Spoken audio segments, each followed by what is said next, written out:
إن الحمد لله نحمده ونستعينه ونؤمن به ونتوكل عليه ونعوذ بالله من شرور أنفسنا وسيئات أعمالنا من يهده الله فلا مضل له ومن يضلل فلا هادي له وأشهد أن لا إله إلا الله وحده لا شريك له وأشهد أن محمدا عبده ورسوله أرسله بالهدى ودين الحق ليظهره على الدين كله ولو كره المشركون يا أيها الناس اتقوا ربكم الذي خلقكم من نفس واحدة وخلق منها زوجها وبث منهما رجالا كثيرا ونساء واتقوا الله الذي تساءلون به والأرحام إن الله كان عليكم رقيبا يا أيها الذين آمنوا اتقوا الله حق تقاته ولا تموتن إلا وأنتم مسلمون يا أيها الذين آمنوا اتقوا الله وقولوا قولا سديدا يصلح لكم أعمالكم ويغفر لكم ذنوبكم ومن يطع الله ورسوله فقد فاز فوزا عظيما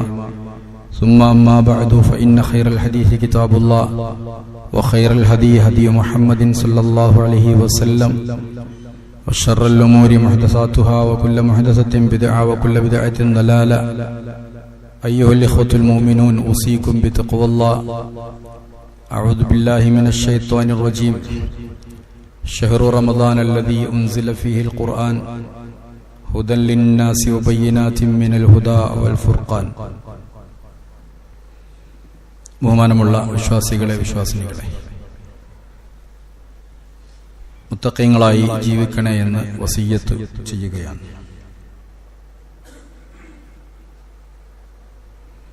അല്ലാഹു തആല ഓരോ സമയങ്ങൾക്കും ഓരോ പ്രത്യേകതകൾ നൽകിയിട്ടുണ്ട്. നാം മനസ്സിലാക്കിയതുപോലെ ദിവസങ്ങളിൽ വെള്ളിയാഴ്ചക്ക് പ്രത്യേകതയുണ്ട്. അതുപോലെ തന്നെ അറഫ ദിനത്തിന് പ്രാധാന്യമുണ്ട്. മനുഷ്യരിൽ തന്നെ ചിലരേക്കാൾ പ്രാധാന്യമുണ്ട്. നബിമാരിലും പ്രത്യേകതകളുണ്ട്. മലക്കുകളുടെ കൂട്ടത്തിലും ഉത്തമന്മാര് ഉണ്ട്. അതുപോലെ മാസങ്ങളുടെ കൂട്ടത്തിൽ അല്ലാഹു തആല പുണ്യമാക്കി വെച്ച, പ്രത്യേകമാക്കി വെച്ച, ശ്രേഷ്ഠത നൽകിയ ഒരു മാസമാണ് റമദാൻ മാസം. ഏതാനും ദിവസങ്ങൾ കഴിഞ്ഞാൽ നമ്മൾ റമദാൻ മാസത്തിലേക്ക് പ്രവേശിക്കുകയാണ്. അറബി മാസങ്ങളിൽ അള്ളാഹു പേരെടുത്ത് പറഞ്ഞ ഒരു മാസമാണ് റമദാൻ മാസം. ഖുർആനിലെ ഞാൻ ഓതി കേൾപ്പിച്ച ആയത്ത് സൂറത്ത് അൽ ബഖറയിലെ പ്രത്യേകം എടുത്തു പറഞ്ഞ ഷഹ്റു റമദാൻ അല്ലദീ ഉൻസില ഫീഹിൽ ഖുർആൻ. റമദാൻ മാസം എന്ന് പറഞ്ഞാൽ അത് ഖുർആൻ ഇറക്കപ്പെട്ട മാസമാണ്. അറബികൾക്കിടയിൽ പല പേരുകളും ഈ മാസം അറിയപ്പെടുന്നുണ്ട്. അതിലൊന്നാണ് ഷഹ്റുൽ ഖുർആൻ. ഖുർആന്റെ മാസം എന്നൊരു പേരുണ്ട്. ഷഹ്റു റമദാന്റെ പുറമെ ഷഹ്റുൽ ഖുർആൻ, ഷഹ്റു സുബ്ർ ക്ഷമയുടെ മാസം, ഷഹ്റു സിയാം നോമ്പിന്റെ മാസം, ഷഹ്റുൽ ഖിയാം ഖിയാമിന്റെ മാസം, ഷഹ്റു തംഹീസ് പരിശുദ്ധിയുടെ മാസം. അങ്ങനെ പല പേരിലും ഈ റമദാൻ മാസം അറബികൾക്കിടയിൽ അറിയപ്പെടുന്നുണ്ട് എന്നതാണ്. അതുകൊണ്ട് തന്നെ ഒരു വിശ്വാസിയെ സംബന്ധിച്ചിടത്തോളം പ്രാധാന്യമർഹിക്കുന്ന ഒരു മാസമാണ് റമദാൻ മാസം. കുറച്ച് കാര്യങ്ങൾ അതിനുവേണ്ടി നമ്മൾ ചെയ്യേണ്ടതുണ്ട്. അതിനൊരു മുന്നൊരുക്കം നടത്തൽ ആവശ്യമാണ്. നമുക്കൊക്കെ അറിയാം, ഹജ്ജിന് പോകുമ്പോൾ നമ്മളൊക്കെ ഒരു മുന്നൊരുക്കം നടത്തും. ഭൗതികമായി പാസ്പോർട്ടും അപേക്ഷകളും ഒക്കെ ശരിയാക്കുന്നതോടൊപ്പം തന്നെ ഹജ്ജിന്റെ ക്ലാസ്സുകളിൽ പലപ്പോഴും നമ്മൾ പങ്കെടുക്കുന്നത് അതെങ്ങനെ ചെയ്യണം എന്ന് പഠിച്ച് അറിഞ്ഞ് പ്രവർത്തിക്കാൻ. അതൊരു മുന്നൊരുക്കമാണ്. എല്ലാറ്റിനും മുന്നൊരുക്കം ആവശ്യമാണ്. ഒരു യാത്ര പോകുകയാണെങ്കിൽ അതിനൊരു ഒരുക്കം ആവശ്യമാണ്. നമ്മുടെ വീട്ടിലൊരു കല്യാണം ഉണ്ടെങ്കിൽ അതിനൊരു ഒരുക്കം ആവശ്യമാണ്. ഒരു പ്രോഗ്രാം ഉണ്ടെങ്കിൽ അതിനൊരു ഒരുക്കം ആവശ്യമാണ്. എല്ലാറ്റിനും ആവശ്യമാണ് ഒരു തയ്യാറെടുപ്പ്. വീട്ടിലൊരു അതിഥി വരുന്നുണ്ടെങ്കിലും അതാ വരുന്ന അതിഥിക്ക് അനുസരിച്ചായിരിക്കും നമ്മുടെ ഒരുക്കം. കാര്യപ്പെട്ട ആളാണെങ്കിൽ കാര്യമായിട്ട് ഒരുങ്ങും, സാധാരണക്കാരാണെങ്കിൽ സാധാരണമായിട്ട് ഒരുങ്ങും. അപ്പൊ നമുക്കൊരു മാനസികമായ ഒരുക്കം റമദാൻ മാസത്തിന് ആവശ്യമാണ്. സഹാബികളൊക്കെ മാനസികമായി റമദാൻ മാസത്തെ സ്വീകരിക്കാൻ തയ്യാറായവരായിരുന്നു എന്ന് സഹാബികൾ പ്രാർത്ഥന പറയുന്നത്. അല്ലാഹുമ്മ സല്ലിം ലീ ഇലാ റമളാൻ വസല്ലിംനി ഇലാ റമളാൻ വതസല്ലംഹു മിന്നി മുതഖബ്ബല. റമളാന്റെ മുമ്പ് അവരൊക്കെ പ്രാർത്ഥിച്ചിരുന്നു എന്നാണ് പടച്ചോനോട്. അല്ലാഹുവേ, എന്നെ നീ റമളാനിലേക്ക് എത്തിക്കണം, എനിക്ക് നീ റമളാൻ തരണം, എന്നിട്ട് ആ റമളാനിനെ എന്നിൽ നിന്നും കബൂൽ ചെയ്യണം എന്ന്. വളരെ അർത്ഥവത്തായ പ്രാർത്ഥനയാണ്. നമുക്കറിയാം, കഴിഞ്ഞ പ്രാവശ്യം നമ്മോടുകൂടെ നോമ്പ് നോറ്റിരുന്ന പല ആളുകൾ ഈ പ്രാവശ്യത്തെ നോമ്പിനില്ല എന്നതാണ്. എല്ലാവരും മരണപ്പെട്ടു പോയി. ഇനിയും നമ്മളുണ്ടാകുമോ എന്ന് നമുക്കാർക്കും അറിയില്ല. നമ്മൾ പ്ലാൻ ചെയ്യുന്ന പോലെ എല്ലാ കാര്യങ്ങളും നടക്കുക. അള്ളാഹുവാണ് കണക്കാക്കുക. നഹ്നു ഖദ്ദർനാ ബൈനകുമുൽ മൗത്ത്. മരണം അല്ലാഹ് നിശ്ചയിക്കുന്നതാണ്. അതിന് പ്രത്യേകമായ മുഖദ്ദിമാത്തുകൾ, മുഖവുരകളൊന്നുമില്ല. സമയമായാൽ നടക്കും. അതിന് പ്രത്യേക രോഗം വേണമെന്നോ പ്രത്യേക രോഗമുണ്ടായാൽ മരിക്കണമെന്നോ അങ്ങനെയൊന്നും നിബന്ധനകളും നിയമങ്ങളും ഇല്ല. അതൊക്കെ വേറെ, ഇത് വേറെ. അതുകൊണ്ട് തന്നെ സഹാബികളൊക്കെ, സലഫുസ്സാലിഹീങ്ങളായ ആളുകളൊക്കെ റമളാനിന്റെ മുമ്പ് റമളാൻ വരാൻ വേണ്ടി പ്രാർത്ഥിക്കുമെന്നാണ്. 6 മാസത്തോളം ആ പ്രാർത്ഥന നീണ്ടു നിൽക്കും. അല്ലാഹുവേ, അടുത്ത റമളാനിൽ എനിക്ക് ജീവിക്കാൻ തൗഫീഖ് തരണേ എന്നവർ പ്രാർത്ഥിക്കും. റമളാൻ വന്നാൽ അല്ലാഹുവേ, ഈ റമളാൻ കഴിയാതെ ഇനി എന്നെ മരിപ്പിക്കല്ലേ എന്ന് പ്രാർത്ഥിക്കും. ഇതൊക്കെ നമുക്കും പ്രാർത്ഥിക്കാം. ആ ആയുസ് അല്ലാഹുവിന്റെ അടുത്ത് കിടക്കുന്നതാണ്. പ്രാർത്ഥന അല്ലാതെ അത് മാറ്റം വരൂല. റമളാൻ വന്നാൽ പിന്നെ പ്രാർത്ഥിക്കുക, അല്ലാഹുവേ, ഈ റമളാനിൽ എന്നെ നീ മരിപ്പിക്കരുതേ എന്ന് പ്രാർത്ഥിക്കും എന്നാണ്. പിന്നെ ബാക്കിയുള്ള ദിവസങ്ങളിൽ അല്ലാഹുവേ, ഈ റമളാൻ ഞങ്ങളിൽ നിന്ന് സ്വീകരിക്കണേ എന്ന് പ്രാർത്ഥിക്കും. നോക്കൂ, ഒരു കാലത്ത് അവർ ഡിവൈഡ് ചെയ്യാണ്. റമളാൻ വരുന്നത് വരെ അതിന് പ്രാർത്ഥിക്കുക, വന്നാൽ അത് നിലനിൽക്കാൻ പ്രാർത്ഥിക്കുക, കഴിഞ്ഞാൽ അത് സ്വീകരിക്കാൻ പ്രാർത്ഥിക്കുക. അവരുടെ ആത്മീയമായ സ്വീകരണങ്ങളായിരുന്നു അത് എന്നാണ്. കാരണം തുൽഹാ റളിയല്ലാഹു അൻഹു അദ്ദേഹത്തിന് റിപ്പോർട്ട് ചെയ്യുന്ന ഒരു സംഭവമുണ്ട്. സഹിയായ ഹദീസാണ്. 2 പേര് ഒപ്പം ജീവിച്ച കൂട്ടാളികളാണ്. അതിലൊരാള് ഷഹീദായി മരണപ്പെട്ടു. മറ്റൊരാള്, ഇയാള് മരിച്ചിട്ട് 1 കൊല്ലം കൂടി കഴിഞ്ഞിട്ടാണ് മരിച്ചത്. നിങ്ങൾ കേട്ടിട്ടുണ്ടാവും സംഭവം. അപ്പൊ തുൽഹാ റളിയല്ലാഹു അൻഹു സ്വപ്നം കാണാണ്. സ്വർഗത്തില് ആദ്യം ഷഹീദായവനേക്കാൾ കുറച്ചും കൂടി മുന്നിലാണ് 1 കൊല്ലം കഴിഞ്ഞ് സാധാരണ മരിച്ച ഈ മനുഷ്യൻ. നബിയോട് പറഞ്ഞു, ഇങ്ങനെ സ്വപ്നം കണ്ടല്ലോ. അതെ, അവർ 2 പേരും തമ്മിൽ ദൂരമുണ്ട് എന്ന് അല്ലാഹുവിന്റെ റസൂൽ പറഞ്ഞു. എന്താ കാരണം? അയാൾ 1 കൊല്ലം കൂടി ജീവിച്ചില്ലേ? ആ 1 കൊല്ലം കൂടി അവര് അമലുസ്സാലിഹാത്ത് ചെയ്തില്ലേ?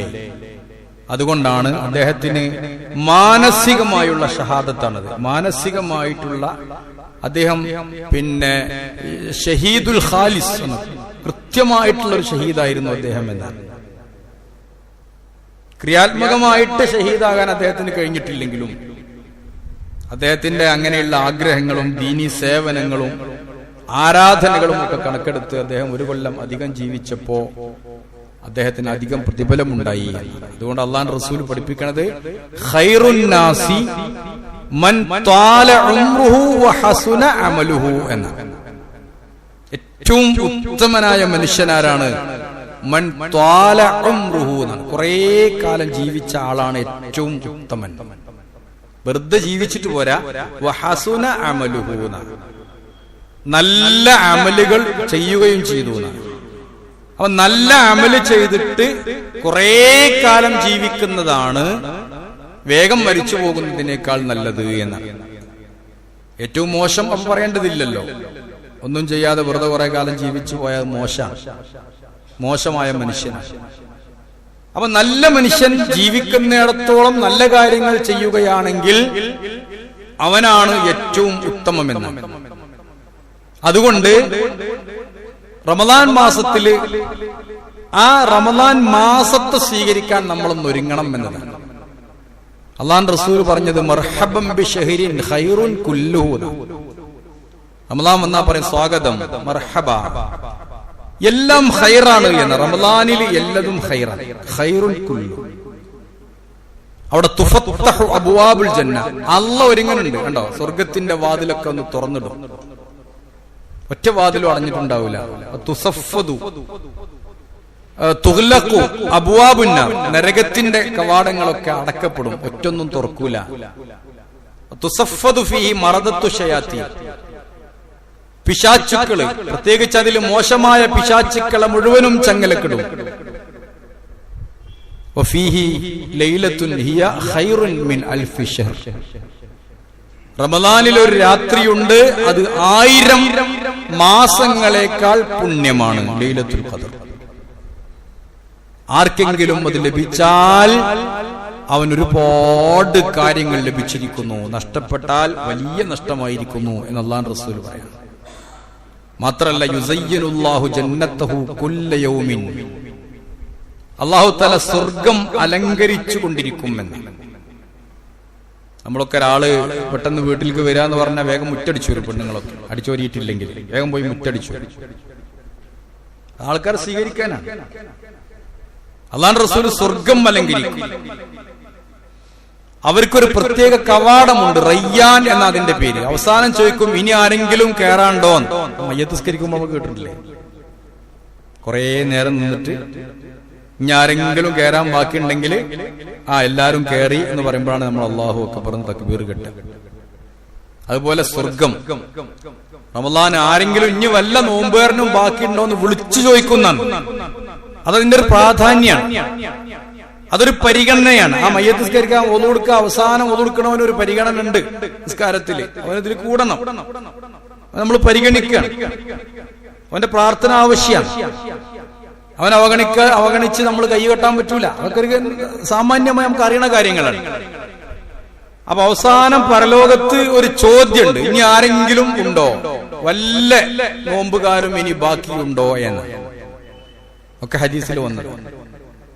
അപ്പോ ഇല്ല എന്ന് പറയുമ്പോൾ ആ വാതിൽ അടക്കും എന്നാണ്. അതൊക്കെ അതിന്റെ പ്രാധാന്യം വിളിച്ചോതുണ്ട്. അതുകൊണ്ട് തന്നെ റമദാൻ മാസം വരുമ്പോൾ ഒരു നിയ്യത്ത് നമുക്കുണ്ടാകും. നല്ലൊരു നിയ്യത്ത്. എന്തിനും വേണ്ട നിയ്യത്ത്. നോമ്പിന് നിയ്യത്ത് വേണം, ഹജ്ജിന് നിയ്യത്ത് വേണം, സക്കാത്ത് നിയ്യത്ത് വേണം, എല്ലാറ്റിനും. അപ്പൊ റമദാൻ മാസം വരുമ്പോൾ നമ്മുടെ നിയ്യത്ത് നന്നാക്കാം. ഒന്ന് നമ്മൾ തീരുമാനിക്കും.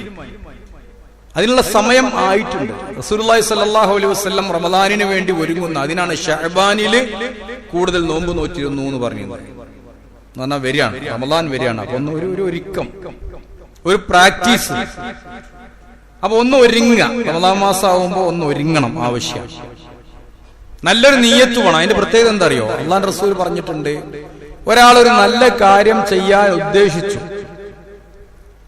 പക്ഷേ ചെയ്യാൻ അവന് കഴിഞ്ഞിട്ടില്ലെങ്കിൽ അത് പരിപൂർണമായി ചെയ്തതുപോലെയുള്ള പ്രതിഫലം അവന് കിട്ടും എന്നാണ്.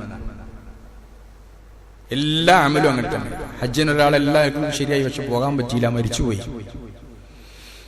ഹജ്ജിന്റെ പ്രതിഫലം കിട്ടും. അപ്പൊ ഒരു നിയ്യത്ത് നമ്മൾ വെക്കുക, ഈ റമദാനിൽ ഞാനൊന്ന് നേരാവും, നന്നാവും. 11 മാസവും തോന്നിയ പോലെ നടന്നിട്ട് ഒരു മാസം പടച്ചോനെ സൂപ്പിടാനുള്ള പരിപാടി അല്ല കേട്ടോ. അങ്ങനെ കുറെ ആൾക്കാർ കരുതിയവരുണ്ട്. അതല്ല, മനസ്സിൽ വെക്കുക, ഈ പ്രാവശ്യം റമദാൻ മാസം പരമാവധി ഞാൻ ഉപയോഗപ്പെടുത്തും. ഇനി നമ്മൾ മരിച്ചു പോയാലും കുഴപ്പമില്ല, കാരണം ഈ റമദാനിലുള്ള അമലുകളോ ഇത് ഇതിലേക്ക് വരവെക്കും. അങ്ങനെയൊക്കെയാണല്ലോ, ഓരോന്നിനൊരു കണക്കുണ്ട്. ഈ റമദാനിന്റെ എല്ലാ പ്രതിഫലവും അങ്ങനെ ഒരു നിയ്യത്ത് നമ്മൾ വെച്ചാൽ തന്നെ നമുക്ക് ലഭിക്കും എന്നതാണ്. അതുകൊണ്ട് ശഅബാനൊക്കെ 15 കഴിയുമ്പോൾ, അല്ലെങ്കിൽ ഇനി മുതൽ അങ്ങോട്ട് റമദാൻ എന്നൊരു നിയ്യത്ത് നമ്മുടെയൊക്കെ മനസ്സിലുണ്ടാവും. ഈ റമദാനിൽ ഞാൻ ചില കാര്യങ്ങളൊക്കെ ചെയ്യും. ഒറ്റ തറാവീഹും മുടക്കൂല, അല്ലെങ്കിൽ ഒറ്റ ജമാഅത്തും മുടക്കൂല.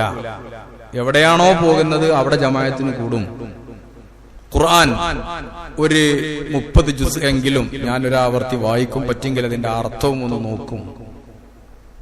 ദീനിയായ ഇൽമുകൾ പഠിക്കും, സകാത്ത് കൊടുക്കും, സദഖ നിർവഹിക്കും എന്നൊക്കെ ഇപ്പൊ തന്നെ തീരുമാനിച്ചാൽ, റമദാന്റെ മുമ്പ് മരിച്ചാലും ഈ റമദാനിൽ തീരുമാനിച്ച ആ തീരുമാനത്തിന് അല്ലാഹു തആല പ്രതിഫലം ചെയ്യുമെന്നാണ്. അല്ലാഹു നമുക്ക് നൽകിയ ഏറ്റവും വലിയ അനുഗ്രഹം കൂടിയാണ്.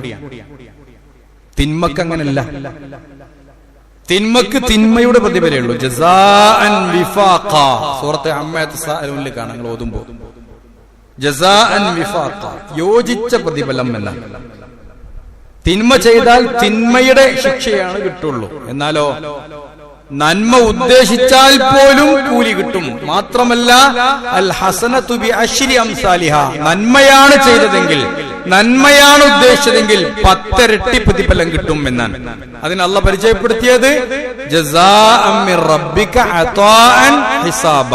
അങ്ങനെയാണ് റബ്ബിന്റെ പ്രതിഫലം മാത്രമല്ല, ഈക്വൽ മാത്രമല്ല, അതാഅൻ ഹിസാബാണ്, വെറുതെ പ്ലസ് കുറച്ചുകൂടി കൊടുക്കുമെന്നാണ്. അപ്പൊ ഒരു നന്മ ഉദ്ദേശിച്ചാലും നന്മ ചെയ്താലും അല്ലാഹു തആല 10 വീതം പ്രതിഫലം തരുമെന്നാണ്. ചെയ്യാൻ കഴിഞ്ഞിട്ടില്ലെങ്കിൽ പോലും അല്ലാഹു തആല അതിന് പ്രതിഫലം തരും. അപ്പൊ അതുകൊണ്ട് ഒന്നാമത് നമ്മുടെ നിയ്യത്ത് നന്നാക്കുക എന്നതാണ്. രണ്ടാമത്തെ കാര്യം, കൃത്യമായി നമ്മൾ മനസ്സിലാക്കേണ്ട ഒരു കാര്യം, നിയ്യത്ത് നന്നാക്കുന്നതോടൊപ്പം തന്നെ നമ്മുടെ തൗബ, നമ്മുടെ മനസ്സ് നന്നാക്കുക. മനസ്സ് നന്നാക്കാതെ അൽമ എത്ര നല്ലതായിട്ടും കാര്യമില്ല. നോക്കൂ, നിലം വൃത്തിയില്ല, വൃത്തിയില്ലാത്ത നിലത്ത് എത്ര നല്ലത് കൊണ്ടുവന്നിട്ടും കാര്യമില്ല. അതുകൊണ്ട് ഖൽബ് ശരിയാവണം. അതിനാണ് തഖ്വ എന്ന് പറയാം. നമുക്ക് പിന്നെ പഠിക്കാം ഇൻഷാ അല്ലാഹ്. തഖ്വ അതാണ്, സൂക്ഷ്മത. അത്തഖ്വ ഹാഹുന പരിചയപ്പെടുത്തി. അത്തഖ്വ ഹാഹുന, മനുഷ്യന്റെ താടിയോ തലയകട്ടോ പിന്നെ വസ്ത്രമോ ഒന്നുമല്ല, കാട്ടിക്കൂട്ടലുകളൊന്നുമല്ല. അത് ഒരു ഹൃദയത്തിന്റെ അവസ്ഥയാണ്. ഈമാൻ ഉണ്ടെങ്കിൽ തഖ്വയുണ്ടാവും. ആ തഖ്വ ഉണ്ടാകും. മനസ്സ് നിന്നാൽ, മനസ്സിൽ ആരോടും ഒരു പകയും ഉണ്ടാവാൻ പാടില്ല. അത് സ്വർഗത്തിൽ പോകാനുള്ള ഒരു കാരണമാണ്. ഒരു മനുഷ്യനെ പറ്റി അള്ളാഹു റസൂൽ പറഞ്ഞു, ഇയാൾ സ്വർഗത്തിലാണ്. അപ്പൊ മൂപ്പര് പിന്നാലെ നടന്ന് അന്വേഷിച്ചു, അയാളിപ്പോ എന്താ അത്ര പ്രത്യേകം ചെയ്യണെന്ന്. അവസാനം അന്വേഷിച്ച് ചെന്നെത്തിയപ്പോ പ്രത്യേകം ഒന്നും മൂപ്പര് ചെയ്യണില്ല. അവസാനം ചോദിച്ചു മൂപ്പരോട്, നിങ്ങൾ എന്തെങ്കിലും സ്പെഷ്യലായിട്ട് എന്തെങ്കിലും ഇബാദത്ത് ചെയ്യണ്ടോ, ഞങ്ങൾക്കൊന്ന് പഠിക്കാം. സാഹിബികൾ അങ്ങനെയാണ്. അപ്പൊ മൂപ്പര് പറഞ്ഞു, ഞാനൊന്നും ചെയ്യില്ല. പക്ഷെ ഒരു കാര്യം അദ്ദേഹം പറഞ്ഞു, എന്റെ മനസ്സിൽ ആരോടും ഒരു പ്രയാസമില്ല, ആരോടും ഒരു വിഷമവും ഒരു ബുദ്ധിമുട്ടും ഒരു പിന്നെ കുശുമ്പും ഒരു പോരും ഒന്നും എന്റെ മനസ്സിലില്ല. അതാ മനസ്സിന്റെ ക്ലിയർ എന്ന് പറഞ്ഞതാണ്. അതുകൊണ്ട് അല്ലാഹു റസൂലുള്ളാഹി യസ്തഖീമു ഈമാനുൽ അബ്ദി ഹത്താ യസ്തഖീമ ഖൽബുഹു, ഒരു മനുഷ്യന്റെ ഈമാൻ ശരിയാവണമെങ്കിൽ അവന്റെ ഖൽബ് ശരിയാവണമെന്ന്. വലാ യസ്തഖീമ ഖൽബുഹു ഹത്താ യസ്തഖീമ ലിസാനുഹു, ഖൽബ് ശരിയാവണമെങ്കിൽ നാവ് ശരിയാവും. യഥാർത്ഥത്തിൽ നോമ്പ് ഇബ്നു അബ്ബാസ് റളിയല്ലാഹു അൻഹു പറഞ്ഞത്, ഇന്നമസ്സിയാമു മിനൽ ലഹ്വി വറഫസി എന്ന, ലൈസത്ത് സിയാമു മിനൽ അക്ലി വശുർബ്. തീറ്റയിൽ നിന്നല്ല നോമ്പ്, കുടിയിൽ നിന്നല്ല നോമ്പ്. നമ്മൾ അങ്ങനെ ശീലിച്ചിട്ട് നോമ്പ് നോറ്റിട്ട് ശീലിച്ചിട്ടുള്ളത്, പട്ടിണി കിടക്കല നമ്മൾ ശീലിച്ചത്. ആ പട്ടിണി അല്ല നോമ്പ്, അത് വേണ്ടെന്നല്ല, അതൊരു എന്റെ ഒരു കാര്യമാണ്, എന്റെ ഒരു പിന്നെ ഡിമാൻഡിൽ പെട്ടതാണ്.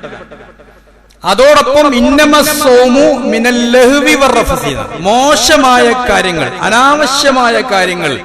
അതുകൊണ്ട് നാവിനെ സൂക്ഷിക്കണം. അള്ളാന്റെ അടുത്ത് റസൂലിന്റെ അടുത്ത് വന്ന് ചോദിക്കുക, അല്ല റസൂലെ ഏറ്റവും നല്ല അമലുകൾ ഏതാണ്?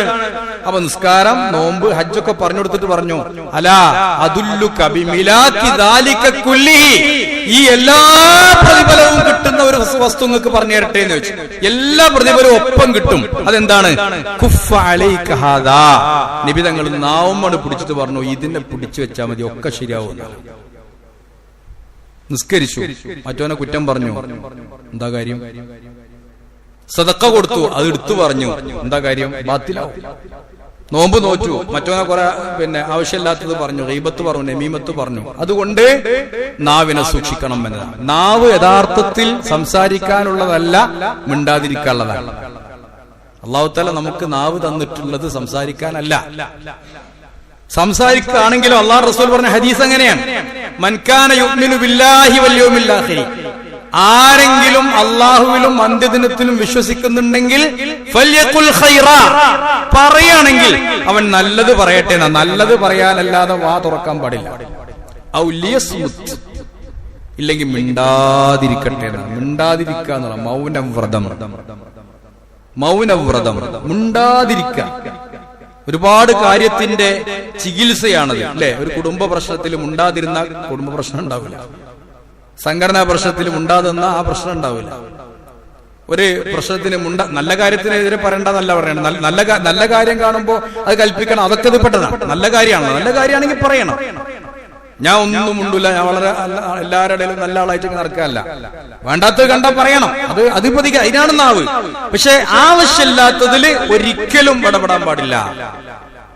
അതാണ് മിൻ ഹുസ്നി ഇസ്ലാമിൽ മറി. ഒരു മനുഷ്യന്റെ ഏറ്റവും നല്ല ഇസ്ലാമിന്റെ ഉദാഹരണം മുസ്ലിമാണ് എന്നതിന്റെ തെളിവ് തർക്കുഹു മാ ലാ യഅ്നിഹി എന്നാണ്.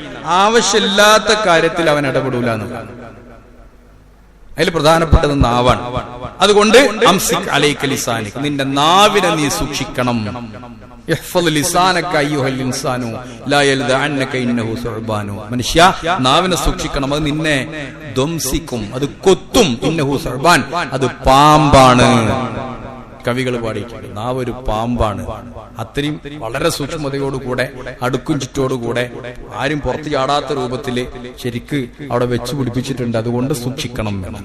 കാരണം നാവ് സൂക്ഷിച്ചാലേ ഖൽബ് നന്നാവുള്ളൂ എന്നാണ്. അതുകൊണ്ടാണ് റമദാൻ മാസത്തിൽ ഏറ്റവും കൂടുതൽ സൂക്ഷിക്കേണ്ടത് നാവാണ്. അതുകൊണ്ട് ദിക്ർ, നാവിൽ എപ്പോഴും ദിക്ർ ഉണ്ടാവുക എന്നതാണ്. ഇൻഷാ അല്ലാഹ് ദിക്റിനെ കുറിച്ച് നമുക്ക് പഠിക്കാം. നാവിൽ എപ്പോഴും ലാ യസാലു ലിസാനുക റത്ബൻ മിൻ ദിക്രില്ലാഹ്, ദിക്ർ കൊണ്ട് നാവ് ഇങ്ങനെ നനച്ചു കൊടുക്കണം എന്ന് അല്ലാഹു റസൂൽ പറഞ്ഞു. അതുകൊണ്ട് തൗബ ചെയ്യുക, പശ്ചാത്തപിക്കുക, അള്ളാഹിനോട് പശ്ചാത്തപിക്കുക, നല്ലൊരു മനസ്സ് കിട്ടാൻ വേണ്ടി പശ്ചാത്തപിക്കുക. മനസ്സ് നന്നാവും. കാരണം മനസ്സ് ചീത്തയായാൽ അള്ളാഹു അടുക്കൂല. ഇബ്രാഹിം നബി അലൈഹിസ്സലാം എത്ര പ്രാധാന്യമുള്ള പ്രവാചകനാണ്. പക്ഷെ ഇബ്രാഹിം നബി ഒരൊറ്റ പ്രാർത്ഥന പ്രാർത്ഥിച്ചത്, വലാ തുഖ്സിനി യൗമ യുബഅസൂൻ. ഇബ്രാഹിം നബിയുടെ ത്യാഗാണ്. ഞാൻ റമദാൻ കഴിഞ്ഞാൽ പിന്നെ പെരുന്നാൾ കഴിയോളം ഇബ്രാഹിം നബിന്റെ ത്യാഗാണ് നമ്മൾ പറയല്, കേൾക്കല്, അറിയല്, ആഘോഷിക്കല് ഒക്കെ ഇബ്രാഹിം നബിയാണ്. ആ ഇബ്രാഹിം നബി പറഞ്ഞത് വലാ തുഖ്സിനി യൗമ യുബഅസൂൻ, പടച്ചോനെ നാളെ ഉയർത്തെഴുന്നേൽപ്പ് നാളിൽ എന്നെ നീ വഷളാക്കരുതേ. ഏതാണ് ആ ദിവസം?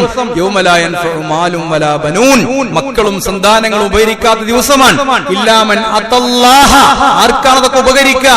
റബ്ബിന്റെ അടുത്ത് ചെന്നവൻ ഒഴികെ, ബിഖൽബിൻ സലീം, സംശുദ്ധമായ ഒരു ഹൃദയവുമായിട്ട്. സല്ലല്ലാഹു അലൈഹി വസല്ലം പറയാ, മനുഷ്യന്റെ ഹൃദയം ഒരു വെള്ള പേപ്പർ പോലെയാണ്, വെള്ളക്കടലാസ് പോലെ, ഒരു A4 ഷീറ്റ്, നല്ല വെളുത്തത്. അതിൽ ഓരോ തെറ്റ് ചെയ്യുമ്പോഴും ഓരോ കറുത്ത പുള്ളികൾ വീഴും എന്നാണ്.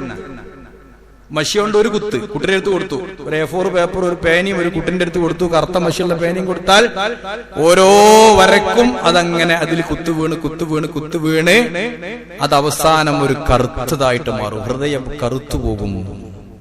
റസൂലുള്ളാഹി ഓതി, കല്ലാ ബൽ റാന അലാ ഖുലൂബിഹിം മാ കാനൂ യക്സിബൂൻ.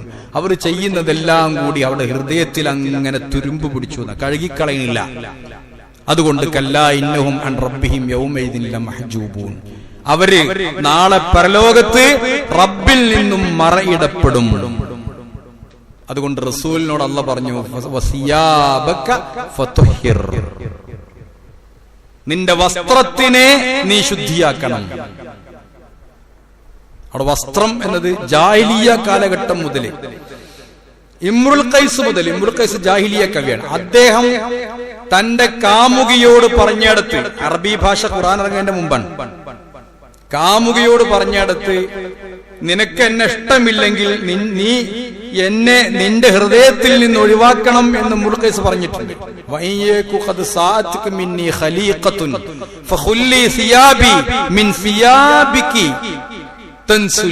എന്ന് ഇമ്രുൽ ഖൈസ് പാടിയിട്ടുണ്ട്. അവിടെ സിയാബ് എന്നാണ് ഇമ്രുൽ ഖൈസ് ഹൃദയം എന്നതിന് പ്രയോഗിച്ചത്. ആലോചിച്ച് നോക്കണം, ജാഹിലിയ കാലഘട്ടത്തിൽ ഹൃദയം എന്നതിന് സിയാബ്, അതിന് ഇസ്തിആറ എന്ന് അറബിയിൽ പറയാം. ഒരു വാക്ക് കടെടുത്ത് പറയാം. അറബി സാഹിത്യ ഭംഗി ആസ്വദിക്കുന്നവർക്ക് അത് പെട്ടെന്ന് മനസ്സിലാവും. ഇവിടെ മുഹമ്മദ് നബി സല്ലല്ലാഹു അലൈഹി വസല്ലം അല്ലാഹ് പറഞ്ഞത് വസിയാബക ഫത്ഹിർ, നിന്റെ വസ്ത്രത്തെ നീ ശുദ്ധിയാക്കണമെന്ന. അവിടെ വസ്ത്രം എന്ന് പറഞ്ഞാൽ ഹൃദയമാണ്. ആരോടായി പറയണത്? മുഹമ്മദ് നബിയോടാ ഹൃദയത്തെ ശുദ്ധിയാക്കണം എന്ന് പറഞ്ഞു. കാരണം ഹൃദയത്തിൽ എന്തെങ്കിലും സംഭവിച്ചാൽ അവിടേക്ക് പിന്നെ മനുഷ്യന്മാർ വരൂല. അത് വസ്ത്രം പോലെയാണ്. ഞാനിപ്പോ ഇന്നൊരു വെള്ളക്കുപ്പായിട്ട് വന്നു. ഈ വെള്ളക്കുപ്പായം ഞാൻ ഇങ്ങനെ തിരുമ്പാതെ ദിവസം ഇട്ടുപടെ വന്ന നിങ്ങൾ ആരും ഇവിടെ ഇരിക്കൂല അല്ലേ? അപ്പൊ ഞാനത് അലക്കണം. ഒരു പുള്ളിയാവുമ്പോ അത് കഴുകിക്കളയണം, അത് വൃത്തിയാക്കണം, അത് ശ്രദ്ധിക്കണം. എന്നാലേ മനുഷ്യന്മാരുടെ ഇടയ്ക്ക് എനിക്ക് കയറി വരാൻ പറ്റുള്ളൂ. നിങ്ങൾക്കൊക്കെ അങ്ങനെ തന്നെയാണ്. ഇല്ലെങ്കിൽ മനുഷ്യന്മാര് വരെ സമീപിക്കൂല. അള്ളാന്റെ അടുത്ത് ഖൽബുൻ സലീം വേണം. നമ്മള് കുറ്റം ചെയ്ത് തുരുമ്പ് പിടിച്ച കല്ലാബൽ റാന, തുരുമ്പ് പിടിച്ചിരിക്കുന്നു. അലാ ഖുലൂബിഹിം മാ കാനൂ യക്സിബൂൻ, അവർ ചെയ്യുന്ന ഓരോ കാര്യങ്ങളും തൗബയില്ലാതെ വൃത്തിയാക്കാതെ തുരുമ്പുടിച്ചിട്ടുള്ള ഹൃദയവുമായി റബ്ബിന്റെ അടുത്ത് ചെല്ലുമ്പോ കല്ലാ ഇന്നഹും അൻ റബ്ബിഹിം യൗമൈദിൻ ലമഹ്ജൂബൂൻ, റബ്ബിൽ നിന്നും മറയിടും, റബ്ബ് അടുത്തേക്ക് വരൂല. വിശുദ്ധ ഖുർആനില് പറയുന്ന ഒരു കാര്യം, മുഅ്മിനീങ്ങൾക്കുള്ള ഓഫർ എന്തെന്ന് വെച്ചാൽ ലില്ലദീന അഹ്സനുൽ ഹുസ്ന വസിയാദ, നന്മ ചെയ്തവർക്കൊക്കെ പരലോകത്ത് നന്മ കിട്ടും, പ്ലസ് വസിയാദ, പ്ലസ് ഓഫർ. അതെന്താണെന്നറിയോ? എല്ലാ പണ്ഡിതന്മാരും മുഫസ്സിറുകളും തഫ്സീർ എഴുതിയത് റുഅയത്തുല്ലാഹ്, അല്ലാഹുവിനെ കാണും എന്നാണ്. ദുനിയാവിൽ ആരും അല്ലാഹനെ കണ്ടിട്ടില്ല, കാണാൻ കഴിയില്ല. ദുനിയാവിൽ അള്ളാഹനെ ആരും കണ്ടിട്ടില്ല, കാണാൻ കഴിയില്ല. പരലോകത്ത് കിട്ടുന്ന മുഅ്മിനീങ്ങൾക്ക് കിട്ടുന്ന ഏറ്റവും വലിയ ഓഫർ റുഅയത്തുല്ലാഹ്, അള്ളാഹുവിനെ നേർക്കുനേരെ കാണും എന്നതാണ്. അതൊന്നും ഉണ്ടാവില്ല, റബ്ബിന്റെ സാമീപ്യം പോലും ഇല്ലാതാകുമെന്ന്. അതുകൊണ്ട് തൗബ ചെയ്ത് നല്ലൊരു മനസ്സോടെ നമ്മൾ ഒരുങ്ങുക. മറ്റൊന്ന് പിന്നെ നോമ്പിനെ കുറിച്ച് പഠിക്കുക. നോമ്പിന്റെ അഹ്കാമുകൾ ഇൻഷാ അല്ലാഹ് അടുത്ത ആഴ്ച നമുക്ക് പറയാം. ചെറിയ വലിയ വിശ്വാസമൊന്നും വേണ്ട. അങ്ങനെ കുറെ വിശ്വാസുകൾ നോമ്പിന് മാത്രം മനുഷ്യന്മാർ, അതിന്റെ ഒന്നും ആവശ്യമില്ല. കൃത്യമായി അതിന്റെ ഹുക്കുമുകൾ അഹ്കാമുകളൊക്കെ പഠിച്ച് പിന്നെ അറിഞ്ഞിരിക്കാൻ. ഹജ്ജിന് പോകുമ്പോൾ നമ്മൾ ഹജ്ജിനെ കുറിച്ച് പഠിക്കും, നിസ്കാരത്തിനെ കുറിച്ച് നമ്മൾ പഠിക്കണം. പലർക്കും നിസ്കാരം അറിയില്ല. പല ആളുകളുടെയും നിസ്കാരത്തില് പഴയ 2ാം ക്ലാസ്സിൽ പഠിച്ച നിസ്കാരം തന്നെ എപ്പോഴും നിസ്കരിക്കണേ. എന്നാൽ അതിന് മാറ്റം വരണം എന്നല്ല, അത് ഓർമ്മയില്ല. കൈ കെട്ടുന്നതും കാല് വെക്കണതും സുജൂദിക്ക് പോണതും റുക്കൂയിലേക്ക് പോണതൊക്കെ ഇങ്ങനെ കണ്ടാല് പലപ്പോഴും നമുക്കത് അറിയില്ല, നമ്മൾ പഠിക്കാത്തത് കൊണ്ട്. അപ്പൊ റമദാൻ മാസം അതെങ്കിലും പഠിക്കാനുള്ള ഒരു അവസരമാക്കി. ഏറ്റവും ചുരുങ്ങി റമദാൻ മാസത്തില് നോമ്പിനെ കുറിച്ച് കൂടുതലൊന്നും പഠിക്കാനില്ല, പക്ഷെ നിസ്കാരത്തെ കുറിച്ച് പഠിക്കാനുണ്ട്. നോമ്പിൽ നിസ്കാരമാണല്ലോ, അപ്പൊ നോമ്പിനെ കുറിച്ച് നമ്മൾ നിസ്കാരത്തെ കുറിച്ച് കുറച്ച് പഠിക്കുക. നോമ്പിന്റെ അഹ്കാമുകൾ, ഹുക്കുമുകൾ, വിധിവിലക്കുകളൊക്കെ നമ്മളൊന്ന് പഠിക്കുക. അപ്പൊ അതിനു വേണ്ടി നമ്മൾ തയ്യാറാവുക. മറ്റൊന്ന് നോമ്പ് നോൽക്കാൻ തയ്യാറാവുക. അതിന്റെ പുറമെ ഭക്ഷണം നിയന്ത്രിച്ച് ശീലിക്കുക. ഇപ്പൊ ഇങ്ങനെ ഓരോരുത്തർ ജിമ്മും മാക്സവനും എല്ലായിടത്തും പുതിയ പരിപാടിയാണ്. ഇതൊക്കെ ആയിട്ട് നടക്കുക. പറയലുണ്ട്, കുറെ ആളുകൾ വയറ് നിറക്കാൻ വേണ്ടി ഓടുക, കുറെ ആൾക്കാർ വയറ് കുറക്കാൻ വേണ്ടി ഓടുക. ഈ ജാതി പ്രശ്നമൊന്നുമില്ല. ഭക്ഷണം എപ്പോഴും നിയന്ത്രിക്കുക. അള്ളാന്റെ പിന്നെ മാസം ഷെഹറുല്ല എന്ന് പറഞ്ഞ, ഷെഹറുല്ല റമദാന്റെ ഒരു പേരാണ്. ഷെഹറുല്ല എന്ന് പറഞ്ഞാൽ അത് ഭക്ഷണം കഴിക്കണ്ടെന്ന് പറഞ്ഞ ദിവസമാണ്. പക്ഷെ നമ്മളിപ്പോ ഒരുങ്ങിയതൊക്കെ തിന്നാനാണ് അല്ല, നമ്മളെ വീട്ടിൽ ഒരുങ്ങിയത് തിന്നാനാണ്. ഹോട്ടലേറി, പണ്ടൊന്നും ഹോട്ടൽ ഉണ്ടായിരുന്നില്ല. പണ്ടൊക്കെ ഏതെങ്കിലും അമുസ്ലിം സുഹൃത്തു വല്ല പാടത്തെ എവിടെയെങ്കിലും കൊണ്ടുപോയി ഒരു പെര കയറ്റിലാണ് ഒരു ഹോട്ടൽ ഉണ്ടാക്കല. എന്നിട്ട് നമ്മളാൾക്കാർ ആരെങ്കിലും പോകണമെങ്കിൽ മാതൃഭൂമി അതിന്റെ ഉള്ളിൽ തന്നെ അല്ലേന്ന് ചോദിച്ചിട്ട് പോയിട്ട് ചായ കുടിക്കുന്ന ആൾക്കാരുണ്ടായിരുന്നു പഴയ കാലത്ത്. ഇപ്പൊ അതൊക്കെ മാറി. ഇപ്പൊ ഹോട്ടലിൽ 11 മണി മുതൽ നോമ്പ് തുറക്കുള്ള വിഭവങ്ങൾ ഇവിടെ കിട്ടുന്നതാണ്. എല്ലാ ഹോട്ടലും ഓപ്പണാണ്, എല്ലാതിനുള്ള വിഭവങ്ങളും കിട്ടും. അതിനെ കുറ്റം പറയല്ല. ഒരു ഹെക്റാമ് ഒക്കെ ഉണ്ടായിരുന്നു, പക്ഷെ തീറ്റ കൂടി. പൊരിക്കടികൾ കൂടി, എണ്ണക്കടികൾ കൂടി, ഒന്നും വേണ്ടെന്നല്ല, പക്ഷെ ഒരു മിതമാക്കണം. ഒരു വെറുതെ മെക്സവനും വേണ്ടെന്നല്ല, ഒന്നും വേണ്ടെന്നല്ല പറഞ്ഞു. പക്ഷെ അതിനൊക്കെ പോയിട്ട് അതിലേറെ ഖിയാമുൽ ലൈലും നിസ്കാരങ്ങളും ഒക്കെ നമുക്കുണ്ട്. കുറച്ച് തീറ്റ കുറച്ചാണ്. തിന്നണ്ട എന്ന് പറഞ്ഞ മാസത്തിന് ആലോചിച്ച് നോക്കി. സാധാരണ ഏതെങ്കിലും മാസത്തിന് നമ്മൾ ഇങ്ങനെ തിന്നാൻ ഒരുങ്ങലുണ്ടോ? ഇപ്പൊ നമ്മൾ പൊടി ഉണ്ടാക്കി, മുളകുണ്ടാക്കി, മല്ലി പൊടിപ്പിച്ചു, എല്ലാം ചെയ്തിപ്പോ നമ്മളിങ്ങനെ ഒരുങ്ങിയിരിക്കുക. എല്ലായിടത്തും ചെന്നാലും എല്ലാ പെരയിലും മഞ്ഞൾ ഉണക്കുക, മുളക് ഉണക്കുക. പിന്നെ മാനസികമായിട്ട് ഒരിക്കലാണ് ചെതല് തട്ടി, മാറാല തട്ടി, നനച്ചുളിക്കൊക്കെ ഇപ്പൊ ഇവന്റാണ്. 10,000-20,000 കൊടുത്ത കക്കൂസും ബാത്റൂമും ഒക്കെ കജിട്ട് വാരി വൃത്തിയാക്കി തരുന്ന ഇവന്റ് പാർട്ടികളാണ്. പക്ഷെ അവനാന്റെ മനസ്സ് വൃത്തിയാക്കാൻ ഒരു ഇവന്റും ഉണ്ടാവില്ല, ഖിയാമത്ത് നാൾ വരെ ഉണ്ടാവില്ല. അവനാ മാത്രമേ ഉണ്ടാവുള്ളൂ. എന്റെ മനസ്സ് ഞാനാ വൃത്തിയാക്കേണ്ടത്. നിങ്ങൾ ഓരോരുത്തരുടെയും മനസ്സ് വൃത്തിയാക്കേണ്ടത് നിങ്ങളാണ്. അപ്പൊ മനസ്സിനാ പ്രാധാന്യം കൊടുക്കേണ്ടത്. ഭക്ഷണം നിയന്ത്രിക്കുക, ഭക്ഷണം നിയന്ത്രിച്ചിരിക്കുക. പരലോകത്ത് ഏറ്റവും കൂടുതൽ വിശപ്പനുഭവിക്കുന്ന ആള് ദുന്യാവെന്ന് ഏറ്റവും കൂടുതൽ തിന്നുന്ന ആൾക്കാരായിരിക്കുന്നതാണ്. സഹാബത്തിന്റെ ആരോഗ്യം കണ്ടിട്ട് ആരൊക്കെ ചോദിച്ചറിയാമെന്ന് ചോദിച്ചില്ലേ, എന്താ നിങ്ങൾക്ക് എത്ര വലിയ ആരോഗ്യം എന്ന് ചോദിച്ചപ്പോ ഓര് പറഞ്ഞത് ഞങ്ങൾ ജിമ്മിന് പോയിട്ടൊന്നുമല്ല, ഞങ്ങളൊരു ഖൗമാണ്. ഞങ്ങളുടെ പ്രത്യേകത, ഞങ്ങൾ വിശക്കുമ്പോഴേ ഭക്ഷണം കഴിക്കാറുള്ളൂ. ഭക്ഷണം കഴിക്കുമ്പോ തന്നെ വയറ് നിറച്ച് ഭക്ഷണം കഴിക്കാറില്ല എന്നുള്ള ആലോചിക്കോ. റമദാൻ മാസത്തില് തിന്നണ്ടെന്നല്ലേ പറഞ്ഞത്. ഇപ്പൊ രാവിലെ കഴിക്കേണ്ട ആവശ്യമില്ല, ഉച്ചക്ക് കഴിക്കണ്ട, 10 മണിക്ക് വേണ്ട, അസറിന് വേണ്ട, ആകെ മഗ്രിബിക്കും അതിനുശേഷം രാവിലെ അത്താഴത്തിനും മതി. ചെറിയൊരു നിയന്ത്രണം അതിൽ ഏർപ്പെടുത്തുക. അങ്ങനെ നമ്മുടെ ആരോഗ്യം നന്നാവാൻ, നോമ്പ് ആരോഗ്യം ഉണ്ടാവാനൊന്നും അല്ലട്ടോ. അപ്പോ ഭക്ഷണം നിയന്ത്രിക്കുക. അപ്പൊ നോമ്പിന് വേണ്ടി നമ്മൾ ഒരുങ്ങുക എന്നതാണ്. എല്ലാറ്റിനും ഒരുങ്ങുന്നത് പോലെ മാനസികമായി നോമ്പിന് വേണ്ടി തയ്യാറെടുക്കുക. അതൊന്നും നിയ്യത്ത് വെക്കരുത്. എന്ത് നോലും പോറ്റാ ഷുഗർ കുറയും, അതൊന്നും അള്ളാഹ് പറഞ്ഞിട്ടില്ല, റസൂൽ പറഞ്ഞിട്ടില്ല. നോമ്പ് നോറ്റാ ഷുഗർ കുറയാനാണ്, അല്ലെങ്കിൽ നോമ്പ് നോൽക്കുന്നത് കൊളസ്ട്രോൾ കുറയാനാണ്, അങ്ങനെയൊന്നും പറയേണ്ട ആവശ്യമില്ല. അതൊന്നും നമ്മുടെ നിയ്യത്തുമില്ല. നോമ്പ് നോൽക്കുന്നത് ലഅല്ലക്കും തത്തഖൂൻ, നിങ്ങൾക്ക് തഖ്വയുണ്ടാവാനാണ്, നിങ്ങളെ മനസ്സ് നന്നാവാൻ. അപ്പൊ അതുകൊണ്ട് നോമ്പിന് നമ്മളൊന്ന് ഒരുങ്ങുക, നോമ്പ് നോൽക്കാൻ തയ്യാറാവുക. രാവിലെ മുതൽ വൈകുന്നേരം അതൊന്ന് ശീലിക്കുക, ഭക്ഷണം നിയന്ത്രിക്കുക. അതുപോലെ തന്നെ ഖിയാമുൽ ലൈലിന് തയ്യാറാവുക. പള്ളിക്കമ്മിറ്റിയൊക്കെ ഒരുങ്ങിയിട്ടുണ്ട്, പക്ഷെ മനുഷ്യന്മാർ ഒരുങ്ങിയിട്ടില്ല. പള്ളിക്കമ്മിറ്റി നല്ലൊരു വിഹാരിനൊക്കെ കൊടുത്തിട്ട് നല്ല ഓത്തൊക്കെ ആളുകളൊക്കെ കൊടുന്ന് ഏർപ്പാടാക്കിയിട്ടുണ്ട്. നിസ്കരിക്കാൻ ആൾക്കാർ വന്നെങ്കിലല്ലേ ഉള്ളൂ. അപ്പൊ പള്ളികൾ സജീവമാകണം. ഖിയാം, രാത്രി നിസ്കാരങ്ങൾ, പള്ളിയിലില്ലെങ്കിൽ വീട്ടിൽ നിന്നാലും നിസ്കരിക്കാം. പക്ഷെ ഖിയാമുൽ ലൈൽ എപ്പോഴും എല്ലാവർക്കും വീട്ടിൽ വെച്ച് നിസ്കരിക്കാം. ഖിയാമുൽ ലൈൽ ജമാഅത്തായിട്ട് പള്ളിയിൽ നിർവഹിക്കല് സുന്നത്തുള്ളത് റമദാൻ മാസത്തിൽ മാത്രമാണ്. സാധാരണ ഖിയാമുൽ ലൈലിൽ ജമാഅത്ത് സുന്നത്തില്ല. എന്നാൽ നോമ്പിന് പള്ളിയിൽ വെച്ച് ഖിയാമുൽ ലൈൽ ജമാഅത്തായിട്ട് ഇമാമിന്റെ കൂടെ ഇമാമും മഅ്മൂമുമായിട്ട് നിസ്കരിക്കാം. അതുകൊണ്ട് അതൊരു പുണ്യമുള്ള കാര്യമാണ്. പള്ളിയിൽ ഇരിക്കാം, ബാക്കിയുള്ള സമയത്ത് നമുക്ക് ഖുർആൻ നോക്കുക ചെയ്യാം. അതേപോലെ തന്നെ മറ്റൊരു കാര്യം, ഖുർആനിനെ ശ്രദ്ധിക്കാം. കാരണം ഷഹ്റുൽ ഖുർആൻ, ഖുർആനിന്റെ മാസമാണ്. ഖുർആൻ ക്ലാസ്സുകൾ ഉണ്ടാവും, എല്ലാ പള്ളികളിലും ഉണ്ട്, എല്ലായിടത്തും ഉണ്ട്. നമ്മുടെ മൊബൈലുകളിലും സാമൂഹ്യ മാധ്യമങ്ങളിലും എല്ലാം